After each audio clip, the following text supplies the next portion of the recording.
மக்களை வாட்டி வதைக்கும் அக்னி வெயில் உருவாக காரணமாக இருந்த கண்ணன். புராணம் சொல்லும் அரிய தகவல்கள். ஒவ்வொரு சித்திரை மாதம் 21ஆம் தேதி முதல் வைகாசி மாதம் 14ஆம் தேதி வரை வெயிலின் தாக்கம் கடுமையாக இருக்கும். இதனை அக்னி நட்சத்திரம் என்று சொல்வர். இந்த அக்னி நட்சத்திரம் உருவாக காரணம் யார் என்றால் கண்ணன். இது குறித்து விரிவாக பார்ப்போம். அஸ்வினி முதலான 27 நட்சத்திரங்களில் எந்த நட்சத்திரமும் அக்னி நட்சத்திரம் என்று பெயர் பெற்றிருக்கவில்லை. என்றாலும் சித்திரை மாதம் பரணி 3ஆம் காலில் சூரியன் பிரவேசிக்கும் காலத்தை அக்னி நட்சத்திர காலம் என்று பஞ்சாங்கம் கூறுகிறது.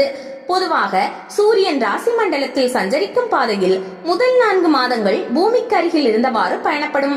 இந்த வழியை முதல் பிரயாணம் என்பார்கள். இதற்கு ஐராவத வீதி என்ற பெயரும் உண்டு. அக்னி நட்சத்திரத்தின் சக்தியை கொண்டது கார்த்திகை நட்சத்திரம். கார்த்திகை நட்சத்திரத்தின் தேவதை அக்னி தேவன். நெருப்பை தாங்கும் சக்தி படைத்தது கார்த்திகை நட்சத்திரம் என்று வானியல் நூல்கள் கூறுகின்றன.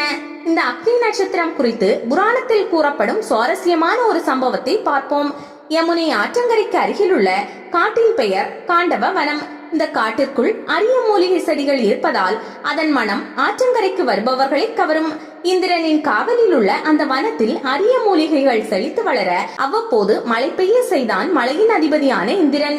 இயற்கையின் நெழிலுடன் மூலிகையின் மனமும் வீசிக்கொண்டிருந்த இதமான சூழ்நிலையில் யமுனை நதியில் கண்ணனும் அர்ஜுனனும் அவர்களுடைய தோழர்களும் நீராடி மகிழ்ந்தனர்.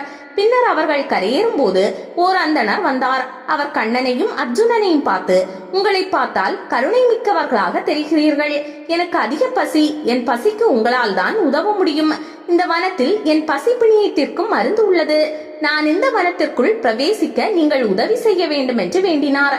அந்த அந்தணரின் பேச்சு வித்தியாசமாகவே இருக்கவே கண்ணன் அந்த அந்தணரை உற்று பார்த்தார். அக்னி தேவனே, ஏன் இந்த வேடம்? நேரடியாகவே எங்களிடம் உங்கள் பசிப்பிணிக்கு உணவு கேட்கலாமே என்று கண்ணன் சொன்னதும் தன் வேடத்தை கலைத்தார் அக்னி தேவன். உலகில் வாழும் உயிர்களுக்கெல்லாம் படியெடுக்கும் பரமாத்மாவே, தங்களுக்கு தெரியாதது ஒன்றுமில்லை. சுவேதசி என்ற மன்னனுக்காக துர்வாச முனிவர் 100 ஆண்டுகள் தொடர்ந்து யாகம் ஒன்றை நடத்தினார். யாகத்தின் விளைவால் அதிகப்படியான நெய்யை உட்கொள்ளும் நிலைக்கு நான் ஆளானேன்.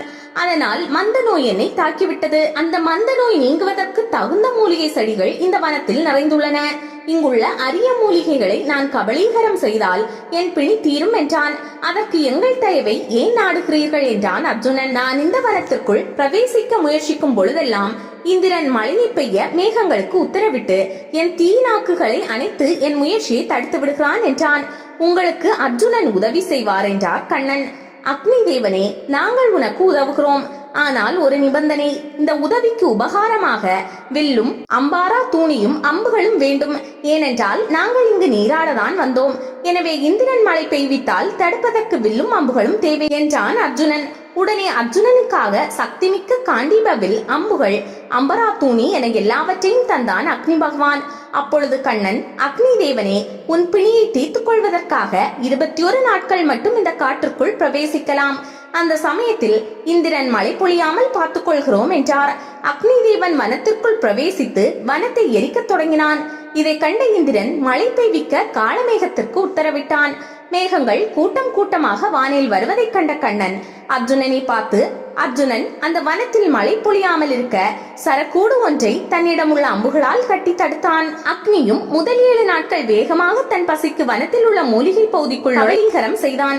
அடுத்த 7 நாட்கள் சுற்றியிருக்கும் அரிய மரங்களை உணவாக கொண்டான். அடுத்த 7 நாட்கள் மிதமாக உண்டு இறுதியில் கண்ணனிடமும் அர்ஜுனனிடமும் விடை பெற்று வெளியேறினான். இவ்வாறு அக்னி தேவன் காண்டவ வனத்தை எரித்த நாட்களே அக்னி நட்சத்திர நாட்கள் என்று புராணம் கூறுகிறது.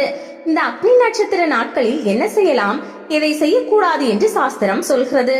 இந்த நாட்களில் செடி கொடி மரங்களை வெட்டக்கூடாது, நார் உரிக்க கூடாது, விதை விதிக்க கூடாது, கிணறு குளம் தோட்டங்கள் அமைக்க கூடாது, நிலம் மற்றும் வீடுகளில் பராமரிப்புகள் செய்யக்கூடாது, வாகனங்களில் நெடுந்தூரம் பயணம் செய்யக்கூடாது. இந்த நாட்களில் ஆலயங்களுக்கு சென்று இறைவனுக்கும் இறைவிக்கும் அபிஷேக ஆராதனைகள் செய்வது நல்ல பலனை தரும். தான தர்மங்கள் செய்யலாம். தண்ணீர் பந்தல் அமைத்து நீர்மோர் வழங்கலாம். நோயாளிகளுக்கு இளநீர் தரலாம். உடல் ஊனமுற்றவர்களுக்கு காலணி குடைகளை வழங்கலாம். ஏழை எளியவர்களுக்கு தயிர் சாதம் அளிக்கலாம். அந்தணர்களுக்கு விசிறிதானம் அளிக்கலாம். நீர்மோர் பானகம் வழங்குவதும் நல்ல பலன்களை தரும். பரணிக்குரிய துர்க்கையையும் ரோகிணிக்குரிய பிரம்மாவையும் சந்தனாபிஷேகம் செய்து வழிபட வாழ்வில் வசந்தம் வீசும். அக்னி நட்சத்திர காலகட்டத்தில் நம் உடல்நிலை பாதிக்காமல் இருக்க காலை வேளையில் பூஜை அறையில் சூரியனுக்குரிய மாக்கோலத்தை பூஜை பலகையில் போட்டு சூரிய காயத்ரி மந்திரத்தை 21 முறை ஜபிக்கலாம். சூரிய காயத்ரி ஓம் அஸ்வத்வஜாய வித்மகே பாசஹஸ்தாய தீமகி தன்னோ சூரிய பிரசோதயாத்